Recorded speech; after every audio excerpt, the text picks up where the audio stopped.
Hey folks, can we have you join us up front? We'll get underway here in just a minute.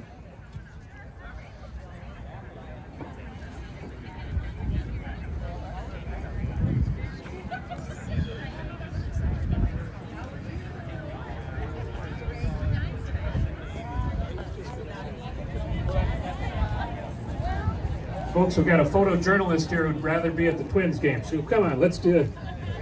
You're smiling, I can tell you're smiling. Those who are speaking, can I have you join us up here? Those who are playing musical chairs with the limited number of 18 chairs.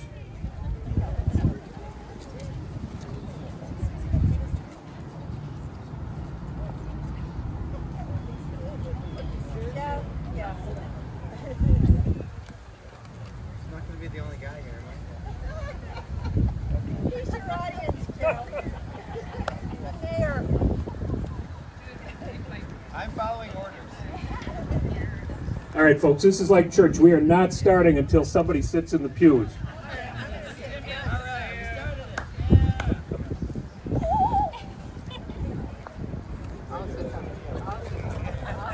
There you go.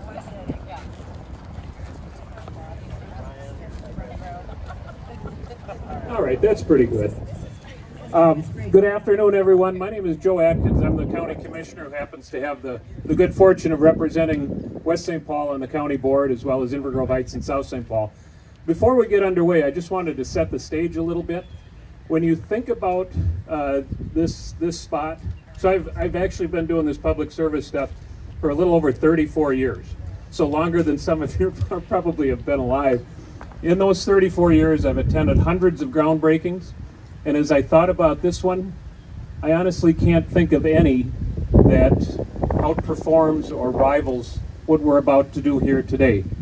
And that is because while I've been part of groundbreakings that have changed people's lives, when I've been part of groundbreakings that improve people's lives, I very seldom have been part of groundbreakings that have saved people's lives. And that's what we're actually going to do here today. It's not a possibility, it's not a might, it's not a maybe. That's what this place will do. With that, it is my honor to serve with my fellow county board members who have shown the courage and the fortitude to accomplish things not just like this, but all kinds of important projects across the county. And I want to start by having them please stand. Where are you guys? I see three in front, but all right, there's Mike and Bill. So would you please stand? In the front, I haven't even introduced him yet, and you're giving him a nice hand. We have our board chair, Liz Workman. Second in seniority is Mike Slavic. We have Commissioners Lori Halverson and Mary Heyman Rowland. And our Rookie of the Year, Commissioner Bill Drosky. Thank you, folks. We also are joined by some very august city officials, local officials. I'm going to start with the folks that came the farthest. Mayor Jimmy Francis from South St. Paul.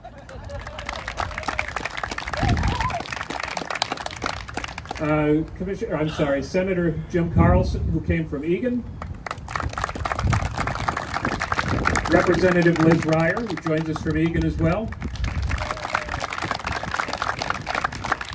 City Council member Lisa Angsarin from the West St. Paul City Council. And then some yahoos over here I'm going to introduce in a minute. But they're gonna be speaking, so I'm going to save the introductions for these folks for just a minute.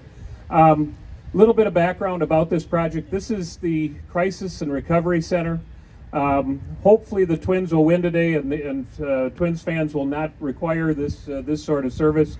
But it really does take folks at the very darkest moments in their lives when they need to be closest to their families, and it keeps them at home. It keeps them close to home.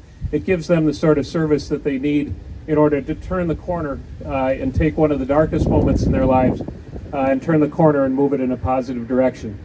It's a very bad and windy day for written remarks, so I'm going to sort of go back and forth a little bit. But this project actually provides three different types of services. Everything from assessment and intake all the way to intensive residential treatment. We've got a wonderful and strong and solid partner in our friends at Guild, who you're going to hear from a little bit. Yeah, that's fair, Mary, please. And you couldn't ask for a better location. It's close to every conceivable service. It is in a community that cares, in a vibrant location where people want to be, and it's also in addition to this crisis service facility. There's some important energy components that we don't want to forget to mention, and that is on the rooftop we're going to have solar that'll provide electricity. We've got geothermal that will help with the cooling and the heating. We've got natural prairie plantings that will conserve water. But when we talk about what this place is really about, it's about the 16 beds. It's about, and I want to make sure that I get the numbers right, it's about the 150 people that are anticipated to come through the doors of this facility and be served throughout the in the coming year. It's 16,000 square feet of good and useful and helpful services to people in times of difficulty. The typical stay is 90 days for the intensive residential treatment services, 1 through 10 days for those in a residential crisis stabilization. I knew that wind was going to come, by the way. But this is not the kind of project that we do alone, and that's why I want to turn the focus to our local partners, our state and federal partners. On the local level, this just simply doesn't happen without the City of West St. Paul, the staff, and the Planning Commission. They took a chance on this service to provide to people. This is not always the most popular thing to get done, but there were a whole bunch of folks that showed up in support of this project. In fact, when I came to the council meeting, I think the first 7 speakers spoke in favor of it. It was the kind of thing, though, that we can't do, and we can't have, and we can't succeed without our local partners in the City of West St. Paul. Next, of course, is our state partners. Altogether, nearly $10 million in funding, and again, the project would not have been possible. I'm not going to steal their thunder by talking about it in great detail, because I want to turn to Representative Clardy and Senator Klein, but we wouldn't be standing here today if it wasn't with our partners at the state level. And